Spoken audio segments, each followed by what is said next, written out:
The Return of Sherlock Holmes by Arthur Conan Doyle. The Adventure of the Norwood Builder. From the point of view of the criminal expert, said Mr. Sherlock Holmes, London has become a singularly uninteresting city since the death of the late lamented Professor Moriarty. I can hardly think that you would find many decent citizens to agree with you, I answered. Well, I must not be selfish, said he, with a smile, as he pushed back his chair from the breakfast table. The community is certainly the gainer, and no one the loser, save the poor out-of-work specialist, whose occupation has gone. With that man in the field, one's morning paper presented infinite possibilities. Often it was only the smallest trace, Watson, the faintest indication, and yet it was enough to tell me that the great malignant brain was there, as the gentlest tremors of the edges of the web remind one of the foul spider which lurks in the center. Petty thefts, wanton assaults, purposeless outrage, to the man who held the clue all could be worked into one connected whole. To the scientific student of the higher criminal world, no capital in Europe offered the advantages which London then possessed. But now, he shrugged his shoulders in humorous deprecation of the state of things which he had himself done so much to produce. At the time of which I speak, Holmes had been back for some months, and I, at his request, had sold my practice and returned to share the old quarters in Baker Street. A young doctor named Werner had purchased my small Kensington practice, and given with astonishingly little demur the highest price that I ventured to ask, an incident which only explained itself some years later, when I found that Werner was a distant relation of Holmes, and that it was my friend who had really found the money. Our months of partnership had not been so uneventful as he had stated, for I find, on looking over my notes, that this period includes the case of the papers of ex-President Murillo, and also the shocking affair of the Dutch steamship Friesland, which so nearly cost us both our lives. His cold and proud nature was always averse, however, from anything in the shape of public applause, and he bound me in the most stringent terms to say no further word of himself, his methods, or his successes, a prohibition which, as I have explained, has only now been removed. Mr. Sherlock Holmes was leaning back in his chair after his whimsical protest, and was unfolding his morning paper in a leisurely fashion, when our attention was arrested by a tremendous ring at the bell, followed immediately by a hollow drumming sound, as if someone were beating on the outer door with his fist. As it opened, there came a tumultuous rush into the hall, rapid feet clattered up the stair, and an instant later a wild-eyed and frantic young man, pale, disheveled, and palpitating, burst into the room. He looked from one to the other of us, and under our gaze of inquiry, he became conscious that some apology was needed for this unceremonious entry. "I'm sorry, Mr. Holmes," he cried. "You mustn't blame me. I am nearly mad. Mr. Holmes, I am the unhappy John Hector McFarlane." He made the announcement as if the name alone would explain both his visit and its manner, but I could see, by my companion's unresponsive face, that it meant no more to him than to me. "Have a cigarette, Mr. McFarlane," said he, pushing his case across. "I am sure that, with your symptoms, my friend Dr. Watson here would prescribe a sedative. The weather has been so very warm these last few days. Now, if you feel a little more composed, I should be glad if you would sit down in that chair and tell us very slowly and quietly who you are and what it is that you want. You mentioned your name as if I should recognize it, but I assure you that, beyond the obvious facts that you are a bachelor, a solicitor, a Freemason, and an asthmatic, I know nothing whatever about you. Familiar as I was with my friend's methods, it was not difficult for me to follow his deductions and to observe the untidiness of attire, the sheaf of legal papers, the watch charm, and the breathing which had prompted them. Our client, however, stared in amazement. Yes, I am all that, Mr. Holmes, and in addition, I am the most unfortunate man at this moment in London. For heaven's sake, don't abandon me, Mr. Holmes. If they come to arrest me before I have finished my story, make them give me time, so that I may tell you the whole truth. I could go to jail happy if I knew that you were working for me outside. Arrest you, said Holmes. This is really most gratty, most interesting. On what charge do you expect to be arrested? Upon the charge of murdering Mr. Jonas Oldecker of Lower Norwood. My companion's expressive face showed a sympathy which was not, I am afraid, entirely unmixed with satisfaction. Dear me, said he, it was only this moment at breakfast that I was saying to my friend, Dr. Watson, that sensational cases had disappeared out of our papers. Our visitor stretched forward a quivering hand and picked up the Daily Telegraph, which still lay upon Holmes's knee. If you had looked at it, sir, you would have seen at a glance what the errand is on which I have come to you this morning. I feel as if my name and my misfortune must be in every man's mouth. He turned it over to expose the central page. Here it is, and with your permission I will read it to you. Listen to this, Mr. Holmes. The headlines are, Mysterious Affair at Lower Norwood.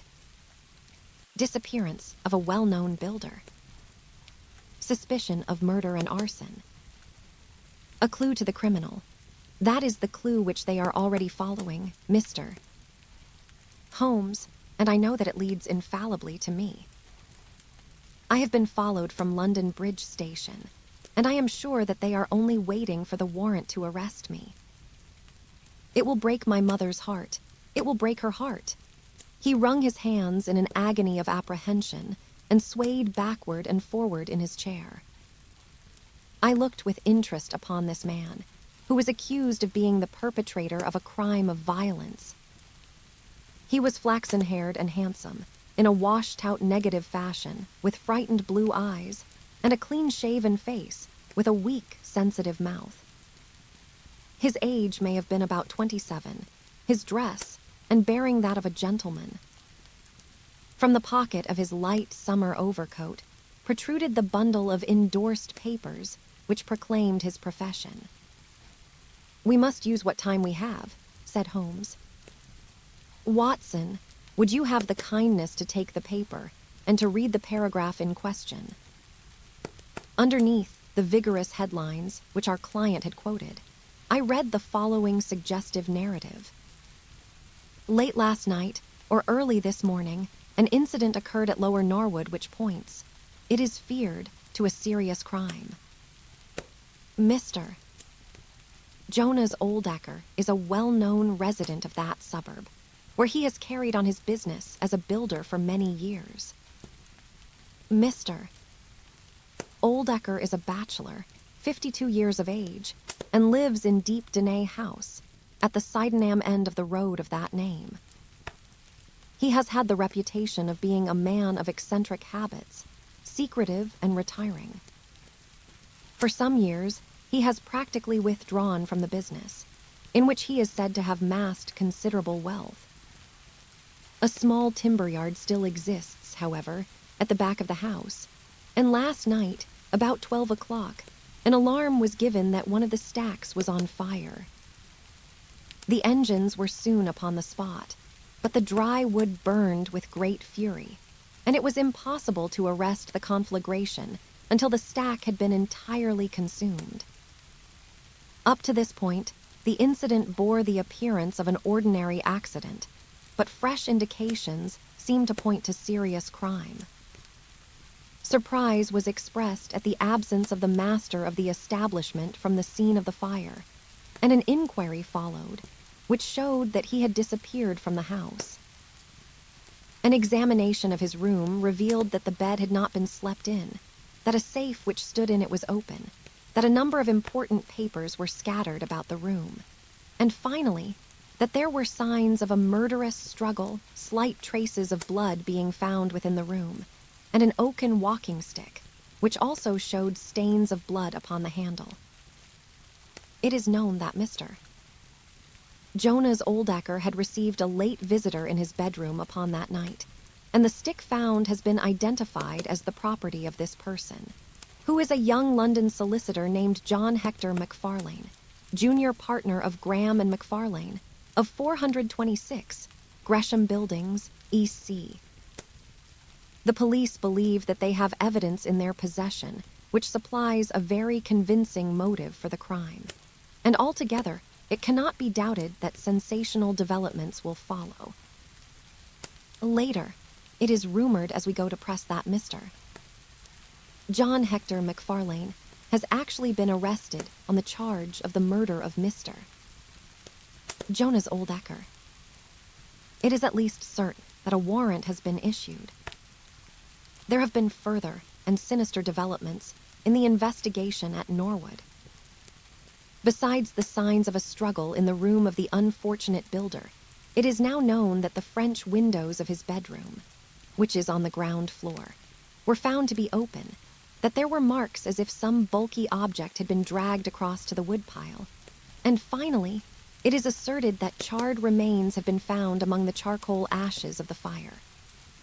The police theory is that a most sensational crime has been committed, that the victim was clubbed to death in his own bedroom, his papers rifled, and his dead body dragged across to the wood stack, which was then ignited so as to hide all traces of the crime. The conduct of the criminal investigation has been left in the experienced hands of Inspector Lestrade, of Scotland Yard, who is following up the clues with his accustomed energy and sagacity. Sherlock Holmes listened with closed eyes and fingertips together to this remarkable account. "The case has certainly some points of interest," said he, in his languid fashion. "May I ask, in the first place, Mr. McFarlane, how it is that you are still at liberty, since there appears to be enough evidence to justify your arrest?" "I live at Torrington Lodge, Blackheath, with my parents, Mr. Holmes, but last night, having to do business very late with Mr. Jonas Oldacker, I stayed at an hotel in Norwood and came to my business from there. I knew nothing of this affair until I was in the train, when I read what you have just heard. I at once saw the horrible danger of my position, and I hurried to put the case into your hands. I have no doubt that I should have been arrested either at my city office or at my home. A man followed me from London Bridge Station, and I have no doubt, great heaven. What is that?" It was a clang of the bell, followed instantly by heavy steps upon the stair. A moment later, our old friend Lestrade appeared in the door. Over his shoulder, I caught a glimpse of one or two uniformed policemen outside. "I arrest you for the willful murder of Mr. Jonas Oldacker, of Lower Norwood." McFarlane turned to us with a gesture of despair, and sank into his chair once more like one who is crushed. "One moment, Lestrade," said Holmes. "Half an hour more or less can make no difference to you, and the gentleman was about to give us an account of this very interesting affair, which might aid us in clearing it up." "I think there will be no difficulty in clearing it up," said Lestrade, grimly. "None the less, with your permission, I should be much interested to hear his account." "Well, Mr. Holmes, it is difficult for me to refuse you anything, for you have been of use to the force once or twice in the past, and we owe you a good turn at Scotland Yard," said Lestrade.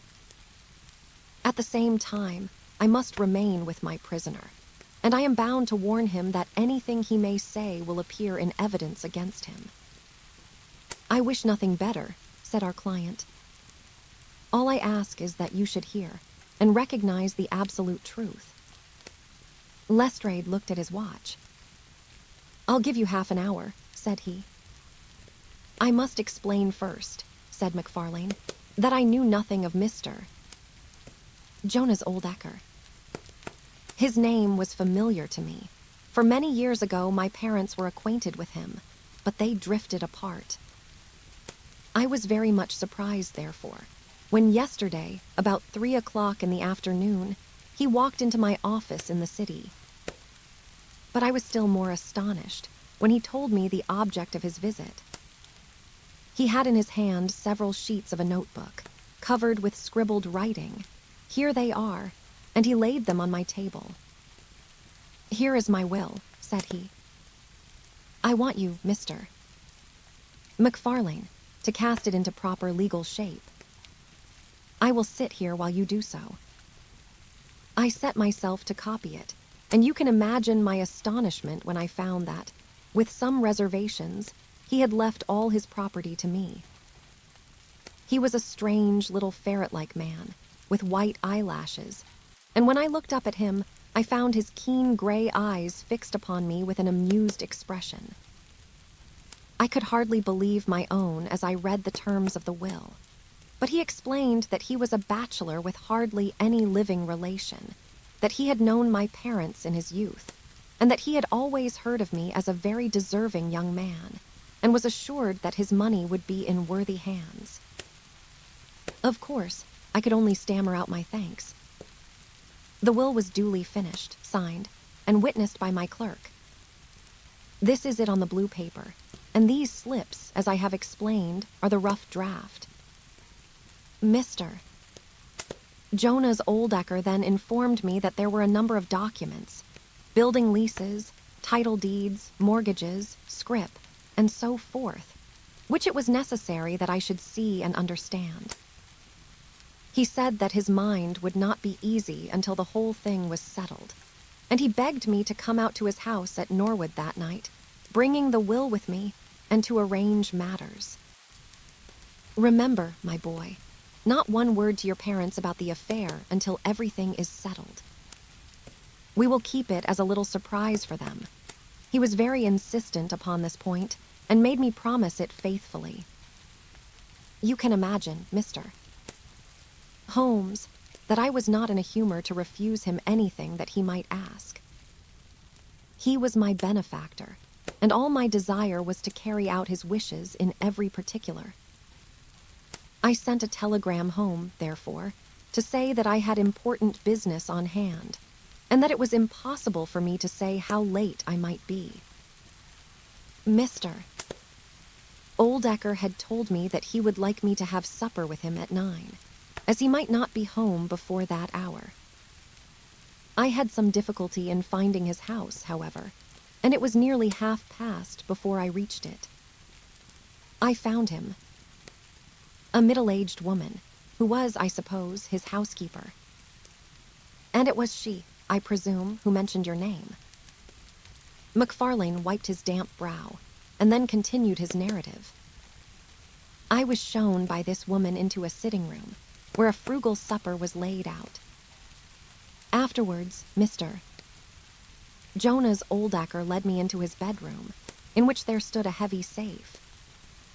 This he opened, and took out a mass of documents, which we went over together. It was between 11 and 12 when we finished. He remarked that we must not disturb the housekeeper. He showed me out through his own French window, which had been open all this time. I will not be sure, but I believe that it was only half down. Yes, I remember how he pulled it up in order to swing open the window. I could not find my stick, and he said, "Never mind, my boy, I shall see a good deal of you now, I hope, and I will keep your stick until you come back to claim it." I left him there, the safe open, and the papers made up in packets upon the table. It was so late that I could not get back to Blackheath, so I spent the night at the Annerley Arms, and I knew nothing more until I read of this horrible affair in the morning. Anything more that you would like to ask, Mr. Holmes, said Lestrade, whose eyebrows had gone up once or twice during this remarkable explanation. "Oh, yes, no doubt that is what I must have meant," said Holmes, with his enigmatical smile. Lestrade had learned by more experiences than he would care to acknowledge that that brain could cut through that which was impenetrable to him. I saw him look curiously at my companion. "I think I should like to have a word with you presently, Mr. Sherlock Holmes," said he. "Now, Mr. McFarlane, 2 of my constables are at the door, and there is a 4-wheeler waiting." The wretched young man arose, and with a last beseeching glance at us walked from the room. The officers conducted him to the cab, but Lestrade remained. Holmes had picked up the pages which formed the rough draft of the will, and was looking at them with the keenest interest upon his face. "There are some points about that document, Lestrade, are there not?" said he, pushing them over. The official looked at them with a puzzled expression.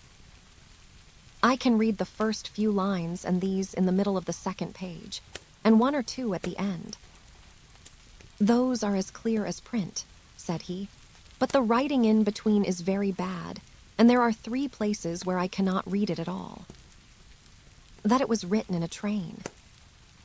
"The good writing represents stations, the bad writing movement, and the very bad writing passing over points. A scientific expert would pronounce at once that this was drawn up on a suburban line, since nowhere save in the immediate vicinity of a great city could there be so quick a succession of points. Granting that his whole journey was occupied in drawing up the will, then the train was an express, only stopping once between Norwood and London Bridge. You are too many for me when you begin to get on your theories, Mr. Holmes, said he. How does this bear on the case? Well, it corroborates the young man's story to the extent that the will was drawn up by Jonas Oldacker in his journey yesterday. It is curious, is it not, that a man should draw up so important a document in so haphazard a fashion. It suggests that he did not think it was going to be of much practical importance. If a man drew up a will which he did not intend ever to be effective, he might do it so. Well, he drew up his own death warrant at the same time, said Lestrade. Well, it is quite possible, but the case is not clear to me yet. Not clear. Well, if that isn't clear, what could be clearer?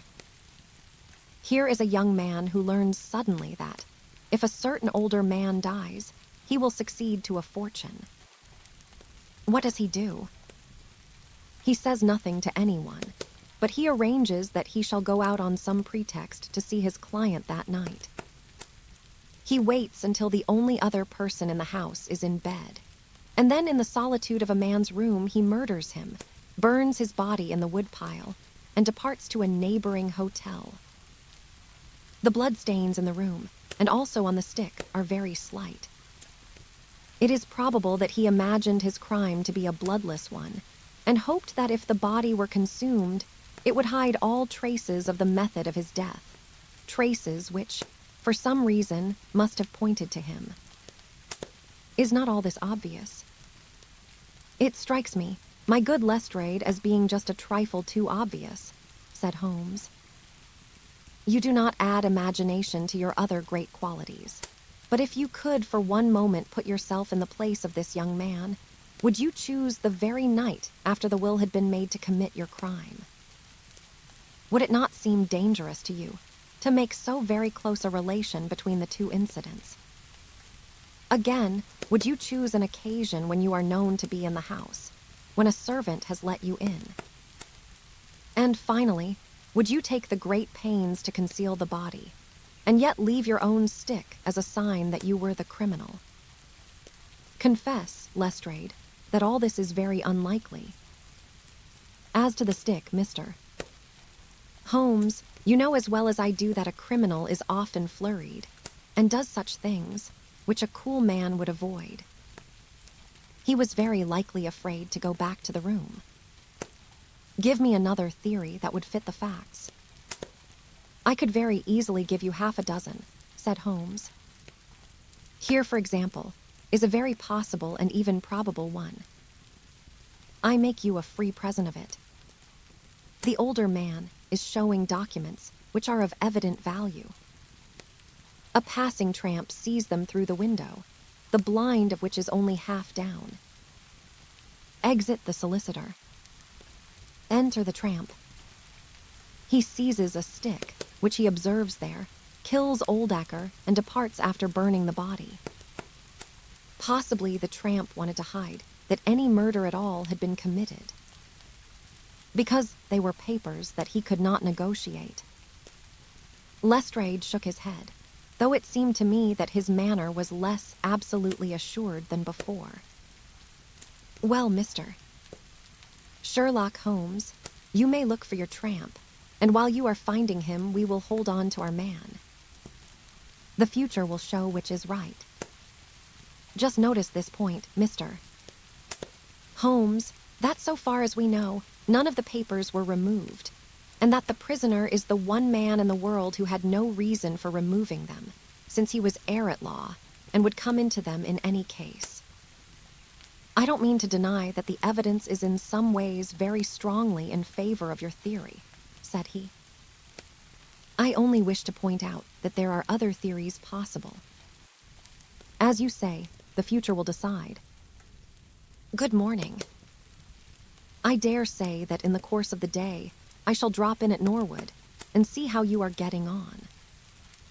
When the detective departed, my friend rose and made his preparations for the day's work with the alert air of a man who has a congenial task before him. My first movement, Watson, said he, as he bustled into his frock coat, must, as I said, be in the direction of Blackheath. Because we have in this case one singular incident coming close to the heels of another singular incident. The police are making the mistake of concentrating their attention upon the second, because it happens to be the one which is actually criminal.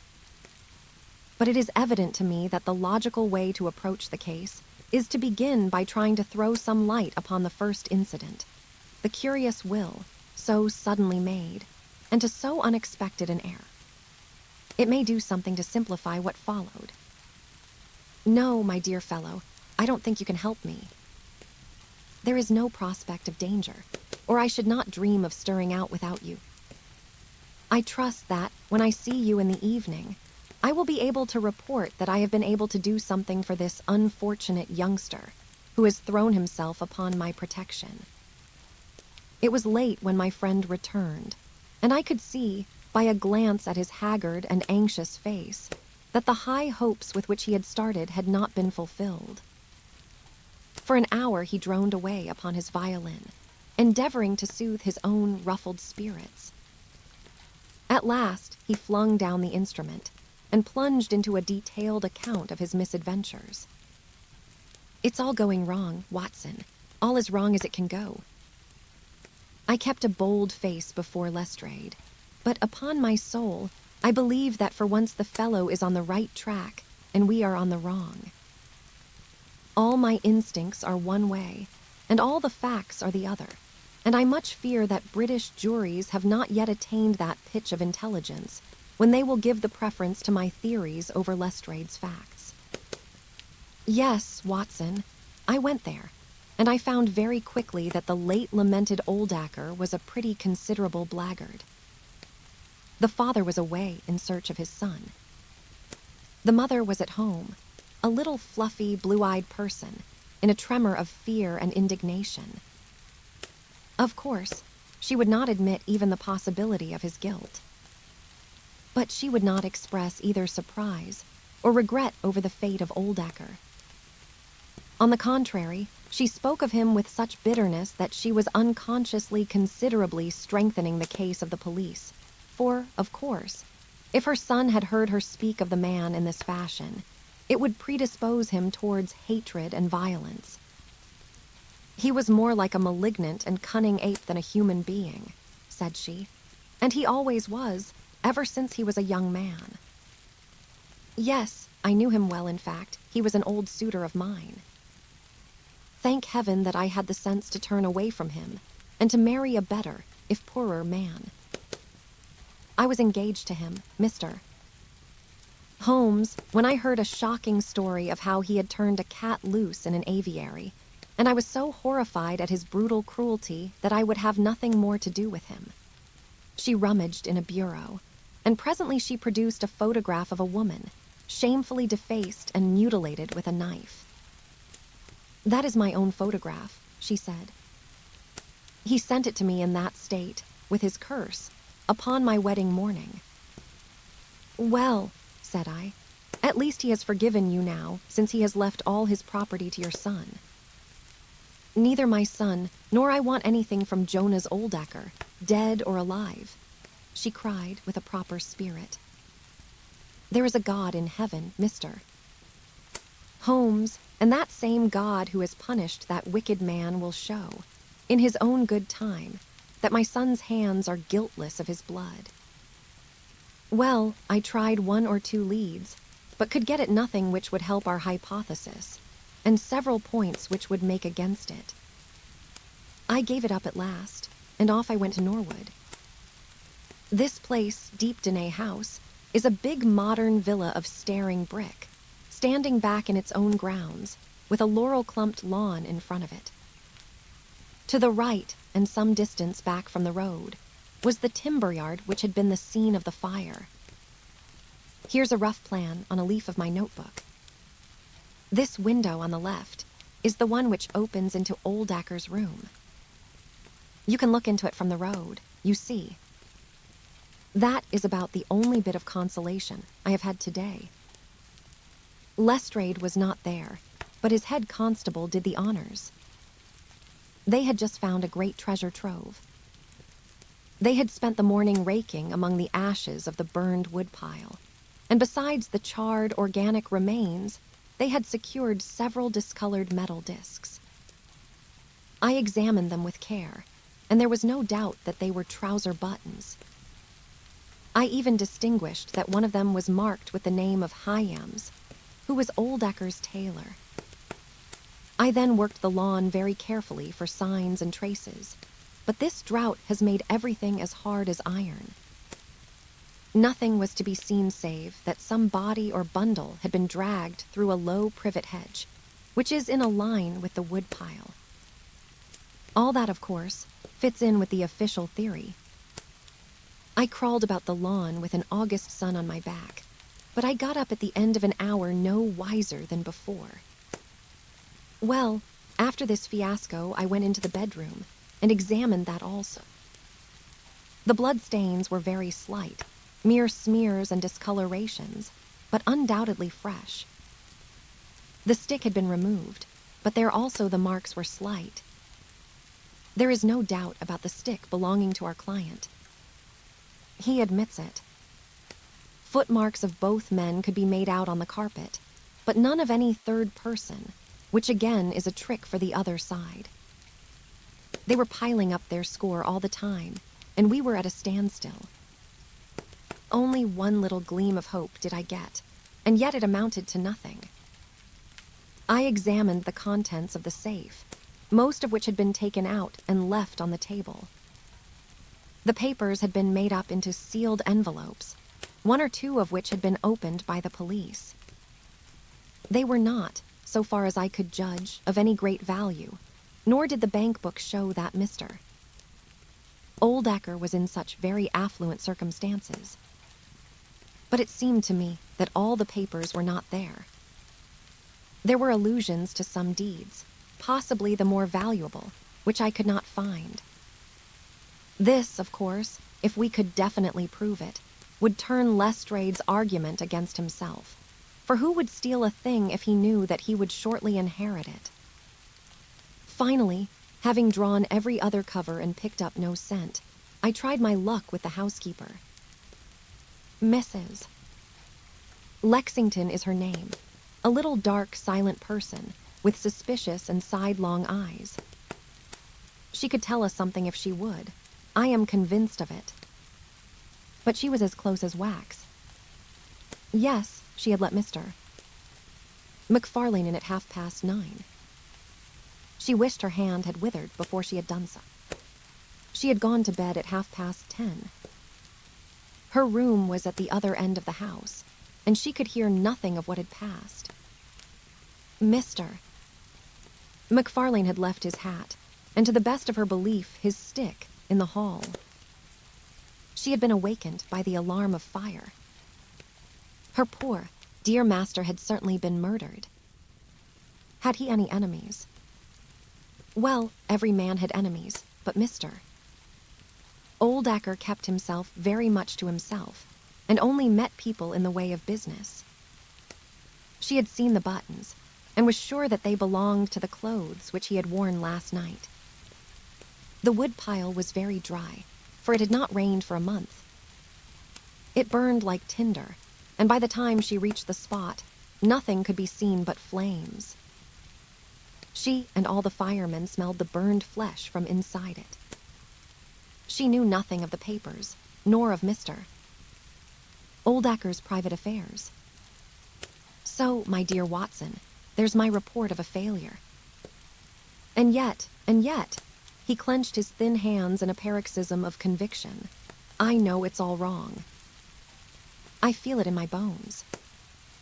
There is something that has not come out, and that housekeeper knows it. There was a sort of sulky defiance in her eyes, which only goes with guilty knowledge. However, there's no good talking any more about it, Watson. But unless some lucky chance comes our way, I fear that the Norwood disappearance case will not figure in that chronicle of our successes, which I foresee that a patient public will sooner or later have to endure. Surely, said I, the man's appearance would go far with any jury. That is a dangerous argument, my dear Watson. You remember that terrible murderer, Bert Stevens, who wanted us to get him off in '87. Was there ever a more mild-mannered, Sunday school young man? Unless we succeed in establishing an alternative theory, this man is lost. You can hardly find a flaw in the case which can now be presented against him, and all further investigation has served to strengthen it. By the way, there is one curious little point about those papers, which may serve us as the starting point for an inquiry. On looking over the bank book, I found that the low state of the balance was principally due to large checks which have been made out during the last year to Mr. Cornelius. I confess that I should be interested to know who this Mr. Cornelius may be, with whom a retired builder has such very large transactions. Is it possible that he has had a hand in the affair? Cornelius might be a broker, but we have found no script to correspond with these large payments. Failing any other indication, my researches must now take the direction of an inquiry at the bank for the gentleman who has cashed these checks. But I fear, my dear fellow, that our case will end ingloriously by Lestrade hanging our client, which will certainly be a triumph for Scotland Yard. I do not know how far Sherlock Holmes took any sleep that night, but when I came down to breakfast I found him pale and harassed, his bright eyes the brighter for the dark shadows round them. The carpet round his chair was littered with cigarette ends, and with the early editions of the morning papers. An open telegram lay upon the table. "What do you think of this, Watson?" he asked, tossing it across. Important fresh evidence to hand. McFarlane's guilt definitely established. Advise you to abandon case. Lestrade. It is Lestrade's little cockadoodle of victory, Holmes answered, with a bitter smile. And yet it may be premature to abandon the case. After all, important fresh evidence is a two-edged thing, and may possibly cut in a very different direction to that which Lestrade imagines. Take your breakfast, Watson, and we will go out together and see what we can do. I feel as if I shall need your company, and your moral support today.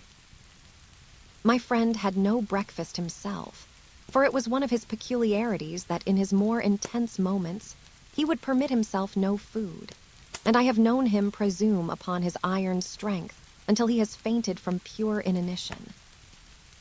At present, I cannot spare energy and nerve force for digestion, he would say in answer to my medical remonstrances. I was not surprised, therefore, when this morning he left his untouched meal behind him and started with me for Norwood. A crowd of morbid sightseers were still gathered round Deep Dene House, which was just such a suburban villa as I had pictured.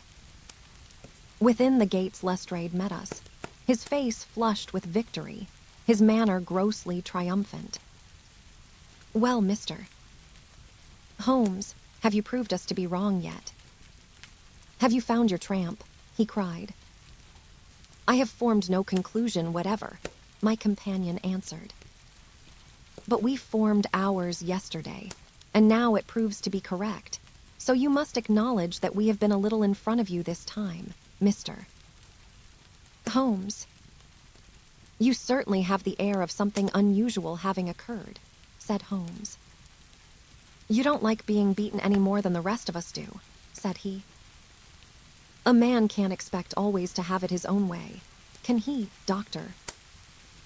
Watson. Step this way, if you please, gentlemen, and I think I can convince you once for all that it was John McFarlane who did this crime. He led us through the passage and out into a dark hall beyond. This is where young McFarlane must have come out to get his hat after the crime was done, said he. Now look at this. With dramatic suddenness, he struck a match, and by its light exposed a stain of blood upon the whitewashed wall. As he held the match nearer, I saw that it was more than a stain. It was the well-marked print of a thumb. Look at that with your magnifying glass, Mr. Holmes. Well then, will you please compare that print with this wax impression of young McFarlane's right thumb, taken by my orders this morning? As he held the waxen print close to the blood stain, it did not take a magnifying glass to see that the two were undoubtedly from the same thumb. It was evident to me that our unfortunate client was lost. Something in his tone caught my ear, and I turned to look at him. An extraordinary change had come over his face. It was writhing with inward merriment. His two eyes were shining like stars. It seemed to me that he was making desperate efforts to restrain a convulsive attack of laughter. Dear me,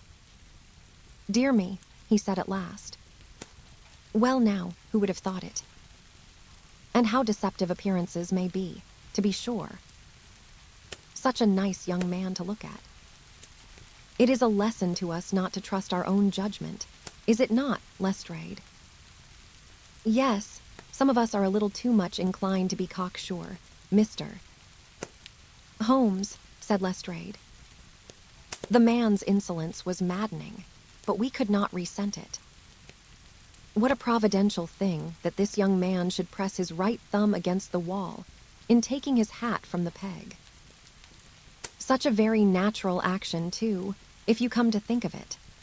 Holmes was outwardly calm, but his whole body gave a wriggle of suppressed excitement as he spoke.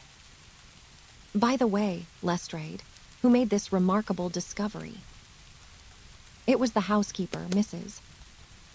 Lexington, who drew the night constable's attention to it. He remained on guard in the bedroom where the crime was committed, so as to see that nothing was touched. But why didn't the police see this mark yesterday?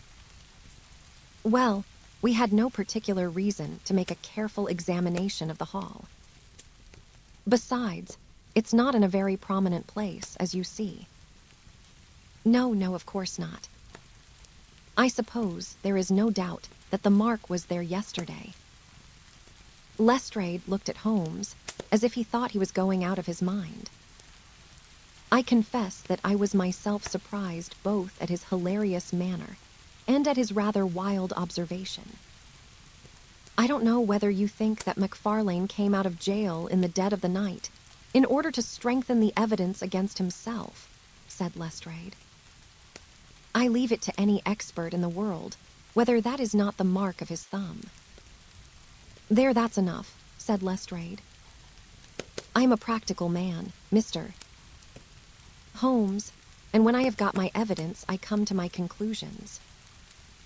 If you have anything to say, you will find me writing my report in the sitting room. Holmes had recovered his equanimity, though I still seemed to detect gleams of amusement in his expression. Dear me, this is a very sad development, Watson, is it not? Said he. And yet there are singular points about it which hold out some hopes for our client. I am delighted to hear it, said I heartily. I was afraid it was all up with him. I would hardly go so far as to say that, my dear Watson. The fact is that there is one really serious flaw in this evidence, to which our friend attaches so much importance. Only this, that I know that that mark was not there when I examined the hall yesterday. And now, Watson, let us have a little stroll round in the sunshine. With a confused brain, but with a heart into which some warmth of hope was returning, I accompanied my friend in a walk round the garden. Holmes took each face of the house in turn, and examined it with great interest. He then led the way inside, and went over the whole building from basement to attic. Most of the rooms were unfurnished, but none the less Holmes inspected them all minutely. Finally, on the top corridor, which ran outside 3 untenanted bedrooms, he again was seized with a spasm of merriment. There are really some very unique features about this case, Watson, said he. I think it is time now that we took our friend Lestrade into our confidence. He has had his little smile at our expense, and perhaps we may do as much by him, if my reading of this problem proves to be correct. Yes, I think I see how we should approach it. The Scotland Yard inspector was still writing in the parlor when Holmes interrupted him. I understood that you were writing a report of this case, said he.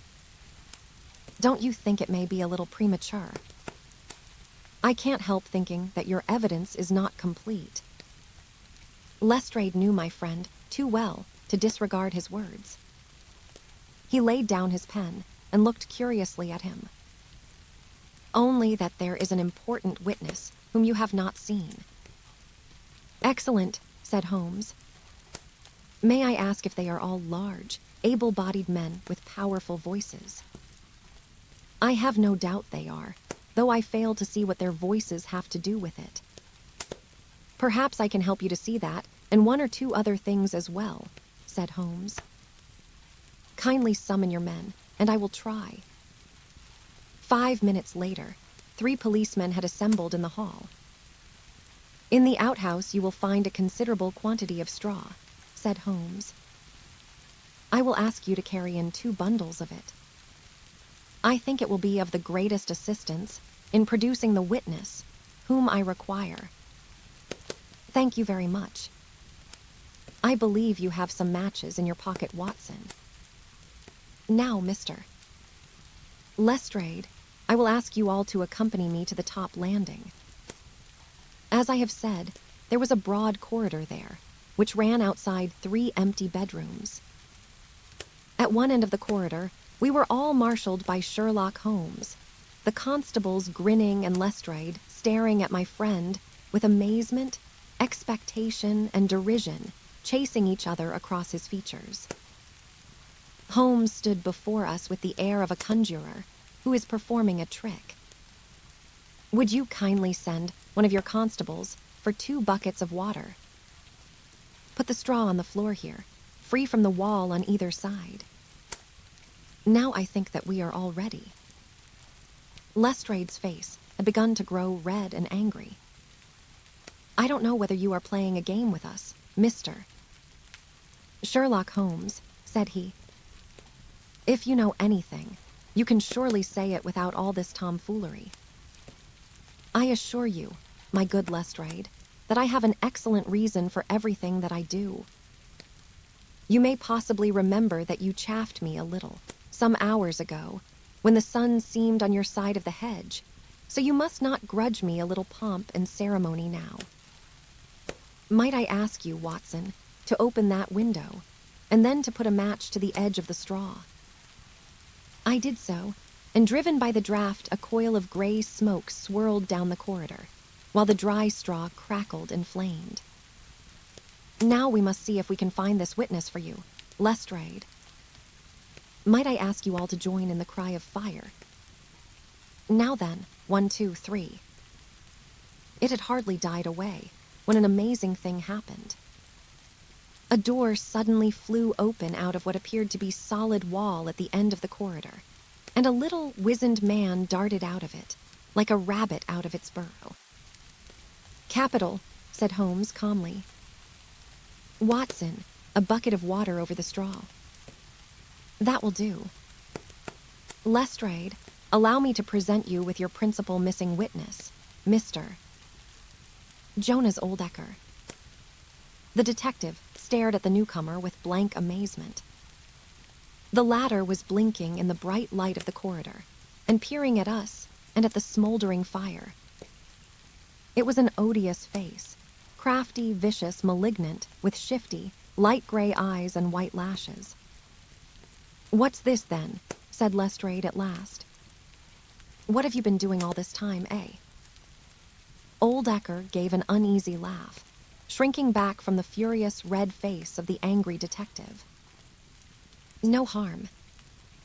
You have done your best to get an innocent man hanged. If it wasn't for this gentleman here, I am not sure that you would not have succeeded." "Oh. A joke, was it? You won't find the laugh on your side, I promise you. Take him down and keep him in the sitting room until I come. Mr. Holmes," he continued, when they had gone, "I could not speak before the constables, but I don't mind saying, in the presence of Dr. Watson, that this is the brightest thing that you have done yet, though it is a mystery to me how you did it.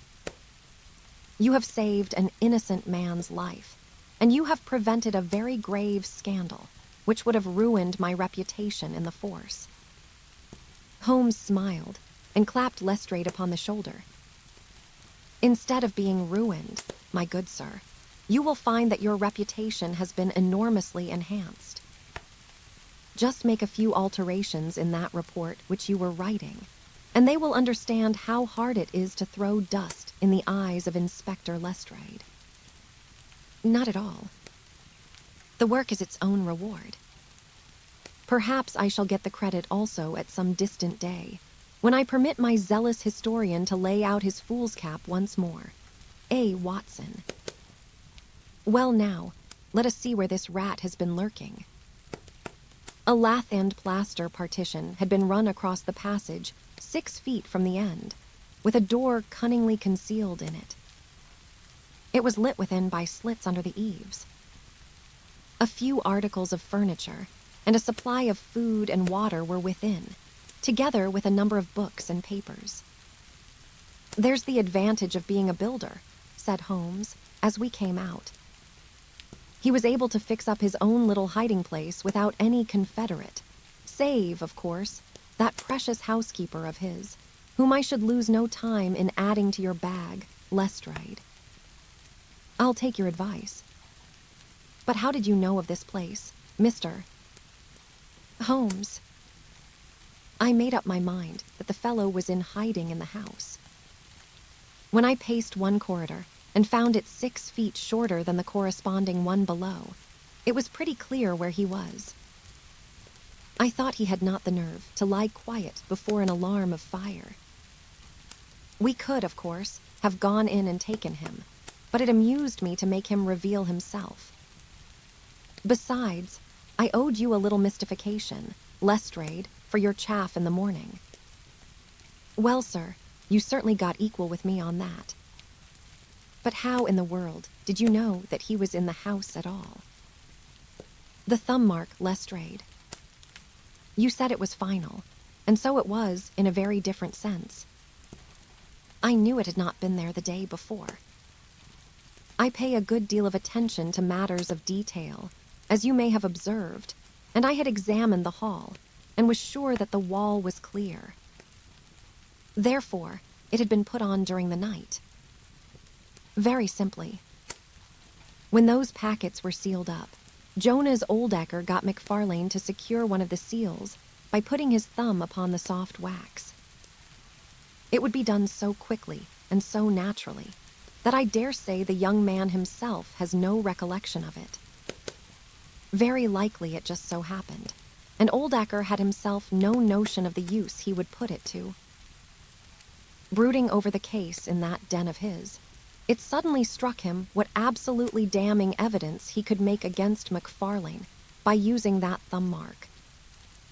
It was the simplest thing in the world for him to take a wax impression from the seal, to moisten it in as much blood as he could get from a pinprick, and to put the mark upon the wall during the night, either with his own hand or with that of his housekeeper. If you examine among those documents which he took with him into his retreat, I will lay you a wager that you find the seal with the thumb mark upon it. Wonderful, said Lestrade. Wonderful. It's all as clear as crystal, as you put it. But what is the object of this deep deception, Mr. Holmes? It was amusing to me to see how the detective's overbearing manner had changed, suddenly, to that of a child asking questions of its teacher. Well, I don't think that is very hard to explain. A very deep, malicious, vindictive person is the gentleman who is now waiting us downstairs. You know that he was once refused by McFarlane's mother. You do. I told you that you should go to Blackheath first and Norwood afterwards. Well, this injury, as he would consider it, has rankled in his wicked, scheming brain, and all his life he has longed for vengeance, but never seen his chance. During the last year or two, things have gone against him. Secret speculation, I think, and he finds himself in a bad way. He determines to swindle his creditors, and for this purpose, he pays large checks to a certain Mr. Cornelius, who is, I imagine, himself under another name. I have not traced these checks yet, but I have no doubt that they were banked under that name at some provincial town, where Oldacker from time to time led a double existence. He intended to change his name altogether, draw this money, and vanish, starting life again elsewhere. It would strike him that in disappearing he might throw all pursuit off his track, and at the same time have an ample and crushing revenge upon his old sweetheart, if he could give the impression that he had been murdered by her only child. It was a masterpiece of villainy, and he carried it out like a master. The idea of the will, which would give an obvious motive for the crime, the secret visit unknown to his own parents, the retention of the stick, the blood, and the animal remains and buttons in the woodpile, all were admirable. It was a net from which it seemed to me, a few hours ago, that there was no possible escape. But he had not that supreme gift of the artist, the knowledge of when to stop. He wished to improve that which was already perfect, to draw the rope tighter, yet round the neck of his unfortunate victim, and so he ruined all. Let us descend, Lestrade. There are just one or two questions that I would ask him. The malignant creature was seated in his own parlor, with a policeman upon each side of him. It was a joke, my good sir, a practical joke, nothing more, he whined incessantly. I assure you, sir, that I simply concealed myself in order to see the effect of my disappearance, and I am sure that you would not be so unjust as to imagine that I would have allowed any harm to befall poor young Mr. McFarlane. That's for a jury to decide, said Lestrade. Anyhow, we shall have you on a charge of conspiracy, if not for attempted murder. And you'll probably find that your creditors will impound the banking account of Mr. Cornelius, said Holmes. The little man started, and turned his malignant eyes upon my friend. I have to thank you for a good deal, said he. Perhaps I'll pay my debt someday. I fancy that, for some few years, you will find your time very fully occupied, said he. By the way, what was it you put into the woodpile besides your old trousers? A dead dog, or rabbits, or what? You won't tell. Dear me, how very unkind of you. Well, I dare say that a couple of rabbits would account both for the blood and for the charred ashes. If ever you write an account, Watson, you can make rabbits serve your turn.